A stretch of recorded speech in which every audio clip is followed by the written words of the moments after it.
हाँ, हमें मालूम है कि जो बेहतर खेलता है वो जीतता है, और आज इंडिया वर्सेस ऑस्ट्रेलिया के वर्ल्ड कप फाइनल मैच में भी यही हुआ। ऑस्ट्रेलिया ने बेहतर खेला और वो जीत गया। क्या कीजिएगा, दोनों ही टीमों ने बेहतर प्रदर्शन किया, लेकिन न जाने क्यों हमारे देश के जो 140 करोड़ देशवासी हैं वो नरेंद्र मोदी जी को पनौती कह रहे हैं जब से इंडिया ने वर्ल्ड कप हारा उसके बाद से। जानते हैं ऐसा क्यों हुआ? क्योंकि नरेंद्र मोदी स्टेडियम में अहमदाबाद के मैच खेला गया आज वर्ल्ड कप, और नरेंद्र मोदी अमित शाह के साथ वहां साक्षात मौजूद थे, लेकिन इसके बाद भी इंडिया मैच हार गया।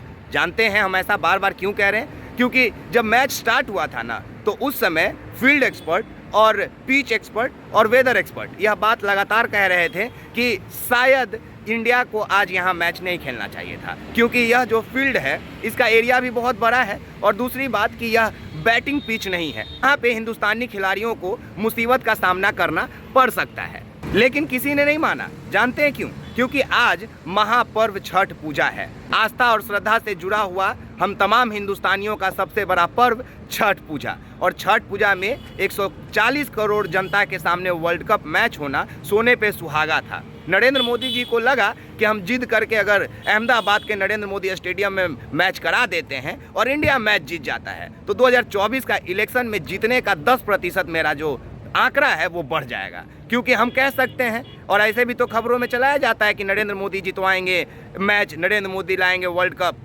देखिए, बैठ के हारते हुए देख के आ गए नरेंद्र मोदी स्टेडियम से, सिर्फ अपने जीत के कारण। क्योंकि सभी क्रिकेट एक्सपर्टों का यह मानना था कि अहमदाबाद का नरेंद्र मोदी स्टेडियम जो है वो बैटिंग पिच बिल्कुल भी नहीं है। और आपको तो याद ही है कि अभी इससे पहले एक सीरीज मैच हुआ था उसी नरेंद्र मोदी स्टेडियम में, और बीच में बारिश हो गया था, तो हेयर ड्रायर मारकर उस पिच को सुखाया जा रहा था। स्पंज से वहाँ के पानी को बाल्टी में निचोड़ा जा रहा था। उस पिच पे वर्ल्ड कप मैच करवाया गया, और नरेंद्र मोदी साहब सामने बैठकर देख रहे थे हमारे हिंदुस्तानियों को हारते हुए। हम ये नहीं कहेंगे कि नरेंद्र मोदी ने हमारे इंडिया को हरवा दिया, लेकिन इतना ज़रूर कहेंगे कि अगर वो हमारे एक्सपर्ट्स के बात मानते तो शायद आज इंडिया मैच जीत जाता, या इसके जीतने का जो प्रतिशत था वो 10-20% और बढ़ जाता। एक और बात आपको बताएं हम साहब, ड्रीम 11 फैंटेसी 11 पे तो आप सट्टा खेलते ही हैं, लेकिन उन सब के ऊपर भी एक सट्टा का बाजार है, और क्रिकेट तो मेन स्रोत है सट्टा का। तो जिस टीम पे सबसे ज़्यादा सट्टा लगता है और अगर वो टीम हार जाता है तो सट्टा खिलवाने वाले को बड़ा फ़ायदा होता है। मैं ये नहीं कह रहा हूँ कि इंडिया के ऊपर बहुत पैसा लगा होगा तो इंडिया के हार जाने से किसी एक आदमी को बेनिफिट हो जाएगा। मैं सिर्फ यह अनुमान लगा रहा हूँ कि ऐसा हो सकता है, और लोगों का यह कहना भी है। बाकी जानते हैं, छठ पूजा के दिन वर्ल्ड कप का हार जाना मतलब क्या ही कहना। 140 करोड़ जनता आज रो बिलख कर सोएगी, लेकिन उन्हीं जनता से हम कहते हैं कि जानते हैं, आप राष्ट्रभक्ति की बात करते हैं, आप देशभक्ति की बात करते हैं, तो आप ये क्यों भूल जाते हैं कि जिस इंग्लैंड ने, जिस अंग्रेज़ों ने हमारे ऊपर सालों साल शासन किया, हमें लूटा खसोटा, हम उसी के दिए हुए क्रिकेट मैच को सबसे ज़्यादा प्यार देते हैं, लेकिन अपने राष्ट्रीय खेल हॉकी को भूल चुके हैं। उसका कैप्टन कौन है नाम तक नहीं पता। कितने लोगों को तो ये नहीं पता होगा कि हॉकी में कितने प्लेयर होते हैं, हॉकी मैच कब होता है कब नहीं, किसी को इस बात का अंदाज़ा नहीं रहता। लेकिन देशभक्ति और राष्ट्रभक्ति सभी दिखाएंगे, पता नहीं कैसे। लेकिन आज इंडिया हारा तो कहीं ना कहीं ऑस्ट्रेलिया से खराब खेला इसलिए हारा, ऑस्ट्रेलिया बढ़िया खेला इसलिए ऑस्ट्रेलिया जीत गया। लेकिन नरेंद्र मोदी साहब को यह बात अगर पहले समझ में आ जाता कि अगर नरेंद्र मोदी स्टेडियम के बजाय कहीं दूसरे स्टेडियम में यह मैच होता तो इंडिया जीत सकता था, तो शायद आज ऑस्ट्रेलिया हमारे महापर्व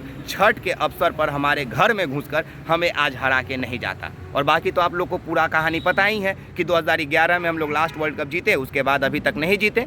और आज एक बार फिर से महेंद्र सिंह धोनी को याद कर लीजिए, ताकि आज आप पोस्ट कर सके कि कोई था जो विकेट के पीछे से मैच बदल देता था। क्योंकि आज सभी को धोनी का याद जरूर आया होगा कि अगर वो होता तो आज शायद हिंदुस्तान खुश होता। आज शायद छठ और क्रिकेट का बधाई इस कदर दिया जाता कि आसमान रंगीन हो जाता, इतना पटाखा फूटता जितना दिवाली में नहीं फूटा था। जाने से पहले सबसे महत्वपूर्ण बात जान लीजिए कि आज नरेंद्र मोदी को पूरा देश पनौती बोल रहा है। जानते पनौती क्यों बोल रहा है? इसलिए नहीं कि आज वर्ल्ड के सबसे बड़े स्टेडियम नरेंद्र मोदी स्टेडियम में इंडिया ऑस्ट्रेलिया से वर्ल्ड कप मैच हार गया।